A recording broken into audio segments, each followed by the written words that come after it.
साथियों, आज मैं चंद्रभूषण त्रिवेदी रमई काका की एक बहुत प्रसिद्ध कविता यह छीछा ल्यादर द्याखो तो लेकर आपके समक्ष प्रस्तुत हूँ। रमई काका उत्तर प्रदेश के उन्नाव जिले के रावतपुर गांव में जन्मे थे। उन्नाव की धरती अनेक महापुरुषों की जन्मस्थली, कर्मस्थली, क्रीड़ा स्थली रही है। चाहे वो चंद्रशेखर आजाद हो, भगवती चरण वर्मा हो, स्नेही जी हो, एक अनेक लंबी कतार है, निराला जी हो। रमई काका अवधी सम्राट थे, अवधी भाषा के। मैं भाग्यशाली हूं उनके साथ बैठ करके उनकी कविताओं का रसपान किया है। मंच पर एक कविता उनकी है, यह छीछा ल्यादर द्याखो तो, छीछा लेदर दुर्दशा। ये कविता बहुतों ने सुनी होगी। कविता का प्रसंग ये है, उस समय स्त्रियों की शिक्षा ना के बराबर होती थी, अथवा गांव में बहुत कम लोग पढ़ते थे। लेकिन हर प्रत्येक लड़की का पिता अपनी ये अभिलाषा रखता था कि उसको दामाद जो मिले पढ़ा लिखा मिल जाए। अरे मैं बताऊं आपको, हमारे चाचा जी की शादी तय हुई। चाचा जी एमकॉम थे। दादी ने प्रश्न किया, लड़की कितना पढ़ी है? उन सज्जन ने कहा, कोई नौकरी करवानी है, लड़की पढ़ने की क्या आवश्यकता है, चिट्ठी पत्री लिख लेती है। खैर वो शादी नहीं हुई थी। कहने का आशय, उसमें पढ़ाई लिखाई लड़कियों की कम थी।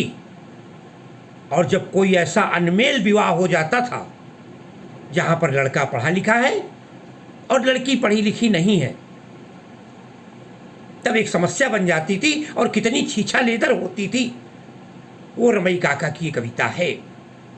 हालांकि दयाशंकर दीक्षित देहाती जी जो हमारे कानपुर के थे, उन्होंने भी एक दोहा लिखा था, पति इंटर पत्नी बीए कैसे होए निबाह, और मर्चेंटन सो पूछती है लिप्टन की चाह। खैर उनके दोहों पर कभी बाद में चर्चा करूंगा। आइए, यह छीछा ल्यादर द्याखो। लड़िकौनू बीए पास किहिन, लड़िकौनू लड़का, लड़िकौनू बीए पास किहिन, और पतोहू का लड़िकौनू बीए पास किहिन, और पतोहू का बैरू का कहराते। पतोहू बहू को बैरू का कहराते, बैरू माने दुश्मनी, का कहरा, कक्का किक्की कुकु अर्थात अल्फाबेट से दुश्मनी, अर्थात निरक्षर, अशिक्षित, अनपढ़। तो लड़िकौनू बीए पास किहिन है ना, और पतोहू का बैरू का कहराते, वही करिया अक्षर भैंस कहें, या छीछा ल्यादर द्याखो तो। एक शुरुआत। दूसरा चरण देखें आप, लड़िकऊ चले स्नान करे, सवेरा हुआ, लड़िकऊ चले स्नान करे, तब साबुन का उन सोप कहा, और बहुरेवा लईके सूप चली, ये छीछा ल्यादर द्याखो तो। दिन रात बिलैती बोली माँ, बिलैती बोली, बिलायती बोली अंग्रेजी, दिन रात बिलैती बोली माँ, वही गिटपिट बोली रहे, और बहुरेवा सुन सुन सिट पिटात, यह छीछा लेदर द्याखो तो। जब पति अंग्रेजी में बात करता है वो डर जाती है, सिर पिटा जाती है। अगले चरण में देखते हैं, लड़िकऊ कहिन वाटर दई दे, पढ़ा लिखा है, पानी मांगा, लड़िकऊ कहिन वाटर दई दे, अरे बहुरेवा पाथर लई आई। लीजिए, बहिरेवा बहुरेवा पाथर लई आई, इतने माँ मचगा भग मच्छर, बड़ा सुंदर शब्द है, भग मच्छर, जैसे मच्छर भागते इकट्ठे इकट्ठे, इतने माँ मचगा भग मच्छर, या छीछा ल्यादर द्याखो तो। अगला चरण देखते हैं, उन अंग्रेजी माँ फूल कहा, फूल माने मूर्ख होता अंग्रेजी में, उन अंग्रेजी माँ फूल कहा, अरे वही गरगज हुई गई फूली फूली, बड़ी प्रसन्न हो गई कि मुझे फूल कह दिया है ना। वही अंग्रेजी माँ फूल कहा, वही गरगज हुई गई फूली फूली, उन डैम फूल कई डांट देन, यह छीछा ल्यादर द्याखो तो। और अंतिम चरण है, बनिगा भोजन तब थरिया माँ, वही पुराने ज़माने का सारा भोजन तैयार। बनिगा भोजन जब थरिया माँ, उन लाए धरे छुरी कांटा। वर्तमान परिवेश, अंग्रेजी की सभ्यता का प्रभाव।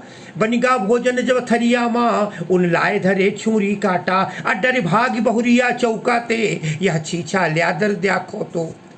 अलरी कौनू बीए पास किन, और बहुरेवा का बैरू का कहराते हैं।